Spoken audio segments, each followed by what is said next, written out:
Salut, c'est Duco pour le débrief d'après-match Barcelone-Celta Vigo.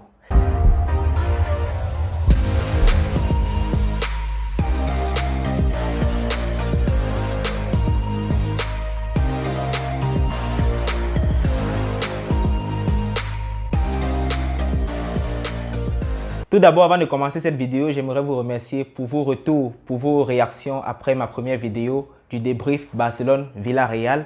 Ça m'a fait très plaisir de lire vos commentaires, de savoir que vous avez aimé ce que j'ai fait et j'ai pris note de vos suggestions. Je vais les mettre en pratique dans mes prochaines vidéos pour produire quelque chose de mieux.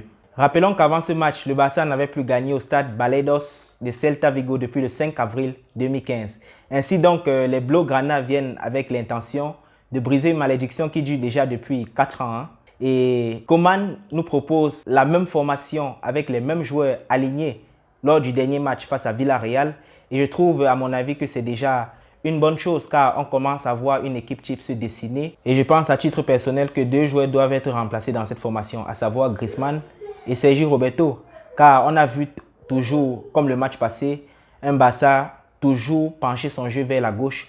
Ce qui n'est pas normal quand on a des ailiers sur le banc comme Trincao et Pedri qui peuvent aussi jouer à droite. On doit avoir un Barça équilibré, on doit avoir un jeu des deux côtés, une animation offensive des deux côtés, ce qui n'a pas été vu. Griezmann toujours aussi décevant. Son match n'a pas été bon et c'est pour ça qu'il a payé. Ce que j'ai trouvé très intéressant, c'est la complémentarité entre Ansu Fati, Jordi Alba et Coutinho sur le côté gauche. On a vu que la plupart du temps, c'était toujours de ce côté que venait le danger. Ils combinaient, ils se déplaçaient naturellement et ça a été très intéressant tout au long du match. On a vu toujours cette complémentarité-là. Par contre, de l'autre côté, entre Griezmann et Sergi Roberto, ça n'a pas très bien fonctionné. Je ne sais pas si c'est parce que Griezmann n'est pas un ailier naturel ou si c'est parce que Griezmann n'arrive pas encore à s'adapter. Mais ce côté droit, on doit faire certaines modifications parce que là, le jeu est déséquilibré. Le match passé, Coutinho a fait une passe à Ansu Fati. Ce match encore, Coutinho trouve Ansu Fati dans la profondeur et la finition d'Ansu Fati, elle est magnifique. Quel joueur! Quel joueur encore, on ne va plus parler de lui. On commence à parler de lui chaque fois. Chaque fois, il va venir ici parler d'Ansu Fati, mais ce joueur, il est exceptionnel pour son âge. Il a une maturité qui dégage dans son jeu, une facilité d'adaptation terrible. Quand tu regardes le match en soi, tu commences à voir un aperçu de ce que Ronald Koeman veut mettre en place. Et je pense que les prochains matchs seront meilleurs parce que les joueurs ne sont pas encore prêts physiquement. On a vu un Barça qui a pressé, un Barça qui étouffait son adversaire dès la première mi-temps, un pressing constant, ce qui poussait Celta Vigo à jouer des longs ballons et favoriser une récupération rapide des Catalans. Et c'est très intéressant. On espère voir cela dans la continuité. Ce qu'on a vu de la première mi-temps très aboutie du Barça, on espère la revoir encore les matchs prochains. On espère revoir cette qualité de jeu, cette maîtrise technique. Il faut souligner la maîtrise technique des Blaugrana. On commence à voir vraiment le style Barça se dessiner.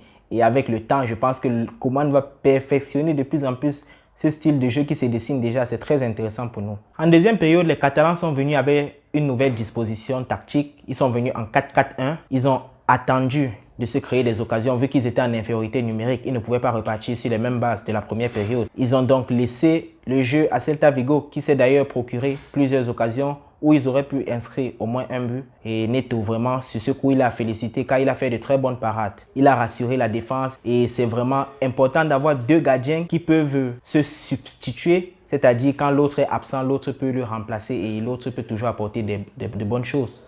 Le match s'est terminé à la 70e minute. Vu qu'on a vu les Catalans qui peinaient déjà physiquement, ils n'étaient plus prêts. Et les 3 ans de travail de Valverde ont été vraiment remarqués dans ce match. Ce coach, les prémices de son jeu continuent de nous nuire jusqu'à présent. Et il va falloir beaucoup de temps pour abandonner ça. On n'a pas vu Dembélé jouer ce match et forcément on se pose des questions. Pourquoi Dembélé n'a pas joué ce match? Peut-être parce que c'est à cause de son transfert probable à Manchester United, parce que les médias catalans l'annoncent avec insistance du côté de Manchester. Ou bien peut-être c'est parce que Ronald Koeman a dit qu'il va attendre sa chance.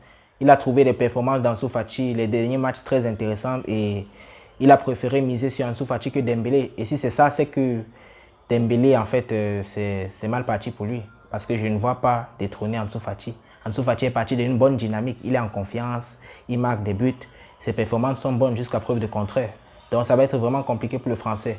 À moins qu'il ne prenne la place d'Antoine Griezmann sur le côté droit. Et je pense que c'est aussi possible vu que Griezmann n'affiche pas des bonnes performances. Griezmann n'est pas rassurant et c'est problématique.